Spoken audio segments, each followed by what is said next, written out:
अब बहुत से लोग ऐसे भी हैं जो रियल में यहाँ पर अपनी एक्टिविटी ओपन करके अपना बिजनेस करना चाह रहे हैं, काम करना चाह रहे हैं। तो उनका सबसे पहला क्वेश्चन ये था कि जो हम रिप्रेजेंटेटिव अपना बनाएंगे, कल को वो हमारे बिजनेस में कोई शेयर होल्डर तो नहीं होगा, हमारा पार्टनर तो नहीं बन जाएगा, या हमारे साथ कोई प्रॉब्लम तो नहीं कर सकता। बिस्मिल्लाहिर्रहमानिर्रहीम। अस्सलाम वालेकुम फ्रेंड्स, मैं हूँ वकार अब्बास और आप देख रहे हैं यूट्यूब चैनल और फेसबुक पेज वकार शाही। पुर्तगाल इमिग्रेशन लेटेस्ट अपडेट्स में जो आज की अपडेट है वो इंतहाई इंपॉर्टेंट है उन लोगों के लिए जो आर्टिकल 89 में अपनी फाइलें लॉक करना चाहते हैं। जो भी नए लोग आ रहे हैं, अभी उनमें 90% लोग कोशिश कर रहे हैं कि अपनी फाइलें आर्टिकल 89 में लॉक करवाएं। उसकी सबसे बड़ी वजह जो यहाँ पर डॉक्यूमेंट्स में फ्रॉड हो रहे हैं, तो उनसे बचने के लिए हर बंदे की ये कोशिश है कि मैं अपनी ही एक्टिविटी ओपन करके आर्टिकल 89 में फाइल लॉक करूं। तो इसमें फाइनेंस की एक लेटेस्ट और इम्पोर्टेंट अपडेट है, उन्होंने अपने लॉज में चेंजेस की हैं। वही फाइनेंस की एक्टिविटी जो फाइनेंस नंबर और उसके पोर्टल का पासवर्ड हासिल करके अपने घर में बैठकर लोग ओपन कर लेते थे,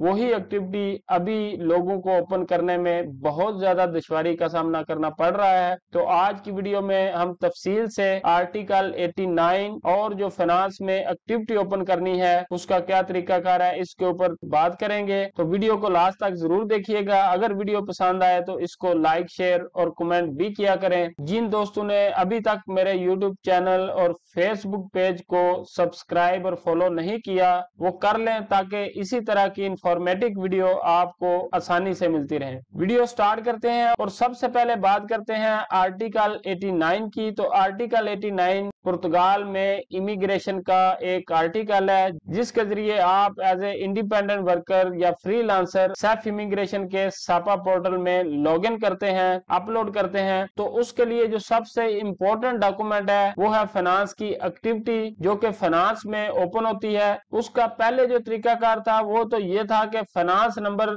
और उसके पोर्टल का लॉगिन हासिल करने के बाद घर में अपने लैपटॉप पे बैठकर 1 या 2 मिनट में फाइनेंस की एक्टिविटी ओपन हो सकती थी। लेकिन अभी फाइनेंस ने जो अपने लॉज में चेंजेस की हैं उसकी वजह से अभी फाइनेंस की एक्टिविटी ओपन करना इतना आसान नहीं है जितना लोग समझ रहे हैं। पिछले 1 महीने से सबसे ज्यादा पूछे जाने वाले सवालों में फाइनेंस की एक्टिविटी का सवाल सरफहरिस्त था। फाइनेंस की एक्टिविटी नए आने वाले लोग अब किस तरह ओपन करवा सकते हैं, ये चीज आप बड़े ध्यान से समझ लें ताकि डेली आपके क्वेश्चन भी खत्म हो जाएं। और जो लोग परेशान हैं, अभी भी मैं ऐसे लोगों को जानता हूं जिन लोगों को 2 से 3 महीने पुर्तगाल में हो गए हैं लेकिन उनको फाइनेंस की एक्टिविटी की अभी तक समझ नहीं आ रही। सबसे पहले तो आपने फाइनेंस नंबर बनवाना है। जब आपने फाइनेंस नंबर बनवाना है तो फाइनेंस नंबर के लिए आपको एक रिप्रेजेंटेटिव चाहिए होता है, एक गारंटर चाहिए होता है। उसके बगैर आप पुर्तगाल में फाइनेंस नंबर नहीं बनवा सकते। अगर तो आप जब फाइनेंस नंबर अप्लाई करते हैं उस वक्त आपको कोई ऐसा गारंटर मिल जाता है जिसकी अपनी फाइनेंस में एक्टिविटी ऑलरेडी ओपन हो, तो फिर तो आपका जब फाइनेंस बन जाएगा तो उसके बाद जस्ट आपने उसी रिप्रेजेंटेटिव के साथ फाइनेंस ऑफिस में जाएंगे तो आपकी एक्टिविटी इजीली ओपन हो जाएगी। लेकिन चूंकि यहाँ पर ज्यादातर लोग फाइनेंस पेपर टाइम बचाने के लिए लायर से बनवा लेते हैं, तो लायर जब बनाते हैं तो चूंकि वही आपके रिप्रेजेंटेटिव होते हैं, तो फाइनेंस में जो पहला रिप्रेजेंटेटिव लायर की तरफ से होता है उसको तो कोई बंदा जानता ही नहीं होता, उनको तो मिलना भी नामुमकिन सी बात होती है। तो फिर आप क्या कर सकते हैं कि आप कोई भी ऐसा बंदा पुर्तगाल में तलाश करें जो यहाँ पर हो, ऑलरेडी उसके पास टीआरसी भी हो और उसके नाम पर कोई ना कोई फाइनेंस में एक्टिविटी भी ओपन हो। उस बंदे को लेकर आपने नोटारी ऑफिस में जाना है और वहां पर जाकर आपने उस बंदे को पावर ऑफ अटॉर्नी देनी है कि आप हमारे रिप्रेजेंटेटिव बन सकते हैं।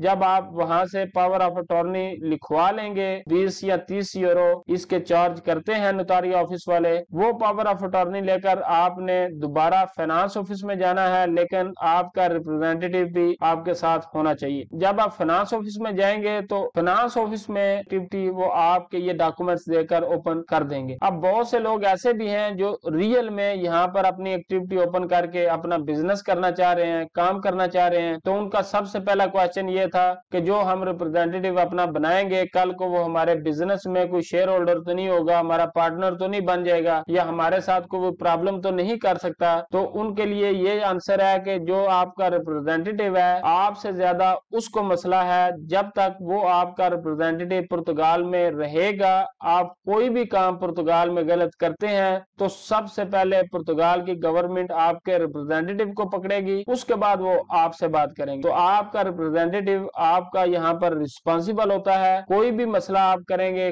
किसी भी क्रिमिनल एक्टिविटी में शामिल होंगे तो आपका रिप्रेजेंटेटिव सबसे पहले पकड़ा जाएगा। तो इसलिए सबसे ज्यादा प्रॉब्लम तो रिप्रेजेंटेटिव को होती है, आपको कोई प्रॉब्लम नहीं होती। ना वो आपके बिजनेस में इन्वॉल्व हो सकता है, ना वो शेयर होल्डर हो सकता है, ऐसा कोई चक्कर नहीं है। अगर आपको कोई बंदा मिल जाता है तो आप बगैर झिझक अपना रिप्रेजेंटेटिव वो रख सकते हैं। दूसरा ये भी एक क्वेश्चन था कि वो रिप्रेजेंटेटिव हम कितने अरसे बाद रिमूव कर सकते हैं। तो उसका तरीकाकार पहले तो ये था कि जब आपकी 6 सैलरी स्लिप्स या रिसीवेबल तो बन जाती थी, उसके बाद आप अपना कॉन्ट्रैक्ट या एक्टिविटी और 6 सैलरी स्लिप लेकर फाइनेंस में दोबारा जाते थे, तो वो रिप्रेजेंटेटिव खत्म करके उस अपने बंदे का जो पुर्तगाल का जेन्युइन एड्रेस है वही फाइनेंस वाले पुट कर देते थे। लेकिन अभी फाइनेंस ने ये भी लॉ चेंज कर दिया है कि अगर आपने अपना रिप्रेजेंटेटिव खत्म करना है तो उसके लिए पहली शर्त है कि आपके पास टीआरसी होना चाहिए, और टीआरसी के ऊपर जो भी आपका एड्रेस लिखा होगा वही एड्रेस फाइनेंस वाले चेंज करेंगे। उसके अलावा अगर आप सिर्फ जूता लेकर जाएंगे तो वो आपका एड्रेस नहीं चेंज करेंगे। वो पहले आपको बोलेंगे कि आप सेफ में जाएं और अपने टीआरसी पे अपना एड्रेस चेंज करवाएं, उसके बाद हम आपका एड्रेस चेंज करेंगे। तीसरा लोगों का ये क्वेश्चन था कि जी हमने एक्टिविटी ओपन कर ली है, फाइल भी लाग हमने कर ली है, ग्लोबो की आईडी भी अप्लाई कर दी है, लेकिन अभी चूंकि ग्लोबो की आईडी 5, 6 या 7 महीने के बाद ओपन हो रही है, तो क्या हम अपनी एक्टिविटी बंद करवा दें? तो इसका सिंपल सा आंसर है कि आप अपनी एक्टिविटी कभी भी बंद नहीं करवाएं, क्योंकि जब तक आपकी ग्लोबो की एक्टिविटी ओपन है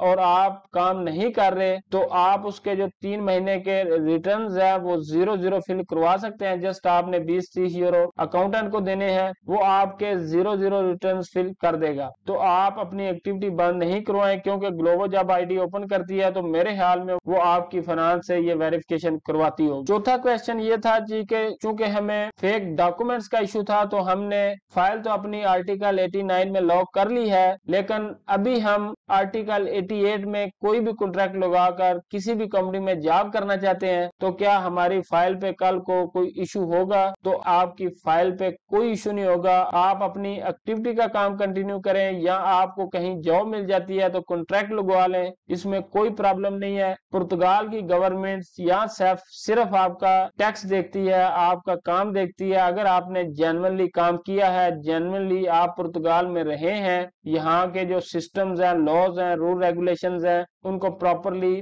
फॉलो अप किया है, तो कोई भी आपकी फाइल को कैंसिल या रिजेक्ट नहीं कर सकता। लेकिन जिन लोगों का ख्याल है कि हम फाइलें यहाँ पर ला करके दूसरे यूरोपियन कंट्रीज में चले जाएंगे और वहां पर काम करेंगे, यहाँ पर सिर्फ टैक्स पे कर लेंगे, तो सिर्फ टैक्स से भी आजकल काम नहीं चल रहा। आजकल जो न्यूज़ आ रही हैं, सेफ ने काफी काम सख्त किया हुआ है। इसलिए मेरा सब लोगों से मशवरा है, अगर आपने पुर्तगाल के डॉक्यूमेंट्स लेने हैं तो आप पुर्तगाल में आकर रहें, पुर्तगाल में ही काम करें, पुर्तगाल में ही टैक्स पे करें। पुर्तगाल की गवर्नमेंट को सिर्फ टैक्स नहीं चाहिए, उसके अलावा अगर आप पुर्तगाल में रहेंगे तो आपने कुछ ना कुछ खर्च करना है, खाने पीने के ऊपर खर्च करना है, आपने रहायश के ऊपर खर्च करना है, आपने इलेक्ट्रिसिटी, वाटर, गैस, हर चीज आपने यूज करनी है। तो इन सब के ऊपर भी टैक्सेस हैं। लोग समझते हैं कि हमने 250 यूरो टैक्स पे कर दिया है तो अभी तो हमारा बड़ा आसान हो गया गवर्नमेंट पर। ये बात नहीं है, इसीलिए अभी इन्होंने पकड़ना शुरू कर दिया है। तो बेहतर यह है जितनी जल्दी आप समझ जाएंगे उतना ही आपका कम नुकसान होगा। तो अल्लाह ताला सबके लिए आसानियां पैदा करें। आज के लिए इतना कुछ ही। खुश रहें, खुशियां बांटें, दुआओं में मुझे हमेशा याद रखा करें। अंटिल नेक्स्ट वीडियो, अल्लाह हाफ़िज़।